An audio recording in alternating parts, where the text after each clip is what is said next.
Hello বন্ধুরা, আমার এই হ্যাপি গাছগাছালি ইউটিউব চ্যানেলে আপনাদেরকে সবাইকে স্বাগত। আমার সামনে দেখতে পাচ্ছেন একটি ড্রামে লাগানো রয়েছে। এটা হলো বাড়ি 2 মাল্টা লেবু গাছ। বছর দুয়েক বয়স। তাই যাই হোক, প্রচুর পরিমাণে একদম গাছে ছেয়ে গিয়েছে ফুল। আর এই ফুলের পরেই ফুলগুলো যখন ফেটে বেরাবে, ফেটে বেরানোর পরে ছোট্ট ছোট্ট করে ফুলের থেকে ফলে পরিণত হবে।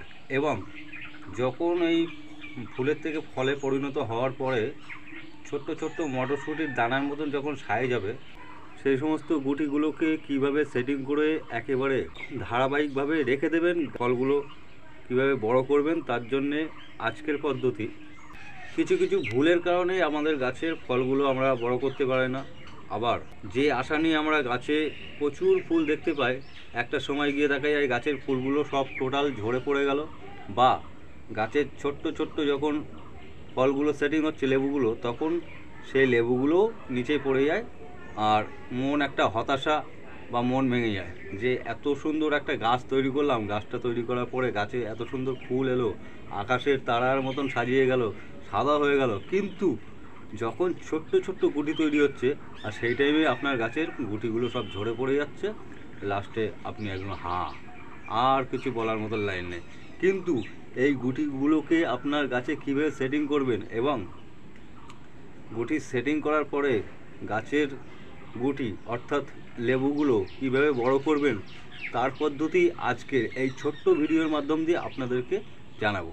আমিও কিছু ভুল করেছি, যার ফলে আমার গাছেরও কিছু কিছু গুটি ঝরে গেছে, সেটাও আপনাদেরকে দেখাবো। চলুন তাহলে ভিডিওটা সম্পূর্ণ দেখতে থাকি। দেখুন, এখানে একটি ফুল রয়েছে, দেখুন এই যে আমার আঙুলের মাথায়, এটা কিন্তু অলরেডি ফুটে গেছে। আর এখানে দেখুন আরও একটি ফুলের সাইজ বা সবেমাত্র ফুল বেরিয়েছে। এখানে দেখুন ছোট ছোট ফুল এসছে। এখানে যখন এই যে ছোট ছোট ফুলগুলো থাকবে, তখন কিন্তু এরকম যখন বেরাবে, তখন আপনাদের গাছের ডালে বা আপনার গাছগুলিতে একটু ফাঙ্গিসাইড স্প্রে করে দেবেন। কারণ যখন এই ফুলগুলো বেরায়, তখন কিন্তু ফাঙ্গাসের আক্রমণ হয়, যার ফলে এই ফুলগুলো ঝরে পড়ে যেতে পারে, তখন একটু স্প্রে করবেন। আর যখন এই গাছের ফুল এইগুলো ছোট ফুল এরকম যখন ফুটে বেরাবে, সেই অবস্থায় আপনারা কোনো মতে কিছুই দেবেন না। অনেকে কি করে, যখন এরকম ফুল থাকে তখনও স্প্রে করে ফেলছেন, বা যখন এরকম ফুল ফুটে যাচ্ছে, ফুটে যাওয়ার পরেও স্প্রে করছেন। যখন ফুল ফুটবে, ফুল ফোটার পরে আপনারা স্প্রে করবেন না। দেখুন এখানে দেখুন ছোট্ট ছোট্ট গুটি সেটিং হয়েছে। এই অবস্থায় কিন্তু আরও একবার আপনাদের গাছে ফাঙ্গিসাইড একবার স্প্রে করে দিতে হবে। এই যে দেখুন প্রত্যেকটা সেটিং হচ্ছে সবে। আর যখন এই যে গাছের ফুলগুলো সেটিং থাকবে, সেটিং থাকাকালীন আপনাদের গাছে কিন্তু অটোমেটিক জল দিতে থাকবেন, জল কিন্তু বন্ধ করবেন না। ফল ছোট ছোট যখন ছোট থাকবে, মানে সেই মটরের দানার মতন যখন আপনার গাছে ফল থাকবে, সেই টাইমেও কিন্তু জল দেওয়া বন্ধ করবেন না। তাছাড়া জল যদি একটু ওভারফুল হয়, গাছের গোড়াগুলো যদি একটু ভিজে ভিজে থাকে, তাও অসুবিধা নেই, অটোমেটিক জল দিয়ে যাবেন। জল যদি কম পড়ে যায়, আপনার গাছের লেবু ফুল দুটোই ঝরে যাবে। হ্যাঁ, আর একটা জিনিস বলি, দেখুন আমার হাতে এই যে ছোট্ট ছোট্ট লেবু, এটা আমার সেই মিশরি হলো মালটা লেবু গাছ ছিল, অলরেডি ঝরে পড়ে গেছে। এখানে প্রচুর ফুল এসেছিলো, তার মধ্যে দিয়ে বেশ কিছুটা রয়েছে আর বাদ বাকি পড়ে গেছে।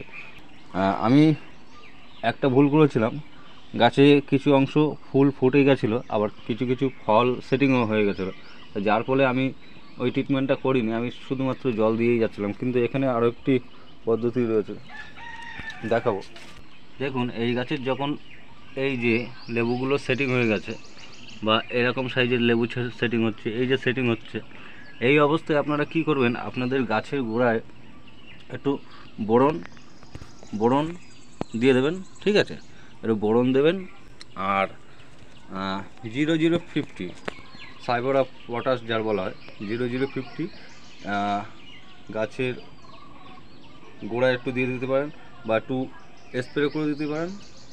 তারপরে ফাঙ্গিসাইড যেটা বললাম, এর সঙ্গে আপনারা একটু পেস্টিসাইড দিতে পারেন, যেটা হামলা তেল বা ডন বা ইমেজ, এই ধরনের তেল দিয়ে একটু স্প্রে করে দিতে পারেন। তার সঙ্গে কিন্তু পোকামাকড়েরও আক্রমণ হয়, যার ফলে এই গাছের ফলগুলো ফেলে দেওয়ার সম্ভাবনা আছে, পড়ে যেতে পারে।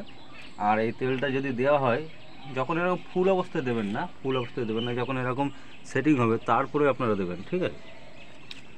আর বোরন দিলে বোরনের ক্ষমতা হলো বা বোরনের কাজ হলো এই গাছের যখন ফলগুলো ধরবে, বোরনের কাজ হলো ফলগুলোকে বৃদ্ধি করা বা ফল ধরে রাখার ক্যাপাসিটি বোরনের ভেতরে রয়েছে। আর পটাশের যেটা কথা বললাম, পটাশটা হলো গাছের ডালপালা, ফল, যে কোনো গাছকে মজবুত করে, বিশেষ করে লেবু গাছ। তা আপনারা পারলে একটু আপনাদের গাছে পটাশ দিতে পারেন। আর ফাঙ্গিসাইড, পেস্টিসাইড আপনারা দিতে পারেন। তাহলে প্রথম স্টেপ হলো যখন গাছে ফুল আসবে তখন কিন্তু ফুল আসার পর থেকে জল দেওয়ার টোটালি বন্ধ রাখবেন না, একভাবে দিয়েই যাবেন যতক্ষণ ফল বড় না হচ্ছে, বা বড় হওয়ার পরেও জল দেবেন। ফুল আসার পর থেকে নিয়ে ফল ম্যাচিওর না হওয়া পর্যন্ত বা বড় না হওয়া পর্যন্ত জল মানে দিতেই থাকতে হয়। না দিলে গাছের ফল অকালে ঝরে পড়বে, বা ফুলগুলো এলে ফুলগুলোও ঝরে পড়ে যাবে। এটা একটা স্টেপ, জল দিতেই যাবে। আবার যখন ফুলের থেকে যখন ফল সেটিং হবে, মানে সেই মটরের দানার মতন যখন সাইজ হবে, এরকম সাইজ হবে, তখন কী করবেন আপনারা, বোরন একটু করে দিয়ে দেবেন, একটু পটাশ দেবেন। আর 0050 যে পটাশের কথাটা বলা হলো, এইটা আপনারা গাছে একটু স্প্রে করে দিতে পারেন যখন ফল সেটিং হওয়ার পরে, ফুল থাকাকালীন না, ফল সেটিং হওয়ার পরে দেবেন। এই 0050 একটু স্প্রে করে দেবেন, সেটা মাপটা বুঝে করবেন, দোকান থেকে জেনে নেবেন। আর বোরন বা পটাশ দিলে এই যে গাছের বৃদ্ধি ক্ষমতা, বোরনের কাজ হলো গাছের ফলগুলো বড় করা, সেটিং করানো, দাঁড় করিয়ে রাখা। আর পটাশের কাজ হচ্ছে, পটাশ হলো গাছের গোড়া, গাছের ডালপালা মজবুত করে, ফলকে ধরে রাখার ক্যাপাসিটি আছে, মানে শক্ত করার ক্ষমতা আছে। তা যার ফলে এই বোরন বা পটাশ এই দুটো দিতে পারেন। আর যখন ফুল থাকবে, ফুল থাকাকালীন কিন্তু আপনারা জল বন্ধ করবেন না, আর অটোমেটিক মোটামুটি সাব পাউডার ফুল এরকম থাকাকালীন একবার দেবেন, এরকম ফোটার পরে আর একবার দেবেন, ঠিক আছে। ফুল ফোটার পরে যখন ফল সেটিং হচ্ছে, ছোটো ছোটো যখন ফল আসবে তখন একবার দেবেন ফাঙ্গিসাইড। আর যেটা কাকা বা ডন বা ইমেজ যেটাই বলুন না কেন, আপনার তেল, বীজ তেল, এই বীজ তেলের ভেতরে একটু স্প্রে করে দেবেন যখন ফলগুলো ছোটো ছোটো সেটিং হবে। তাহলে আপনার গাছের ফলগুলো পড়বে না, আস্তে আস্তে বড় হবে। আর জলটাকেই কিন্তু আপনারা মেনটেন করবেন। তাহলে এই পদ্ধতিগুলো অ্যাপ্লাই করলে আপনার গাছের ফল সেটিং হবে। আর আপনারা যে কটা মোটামুটি, হ্যাঁ এর ভেতরে আরেকটা কথা, আপনার গাছে যতটা ফল ধরে রাখার ক্যাপাসিটি আছে ততটাই কিন্তু রাখবে। তাই বলে ভাববেন না এই গাছটায় যতটা ফুল এসছে ততটাই আপনার গাছে ফল সেটিং হবে বা থাকবে, এটা একদমই ভাববেন না। এর যতটা লোড নেওয়ার ক্ষমতা এর ততটাই নেবে, তার বেশি নেবে না। তা যাই হোক বন্ধুরা, ভিডিওটা ভালো লাগলে লাইক করবেন, চ্যানেলটাকে সাবস্ক্রাইব করে পাশে থাকবেন। ধন্যবাদ।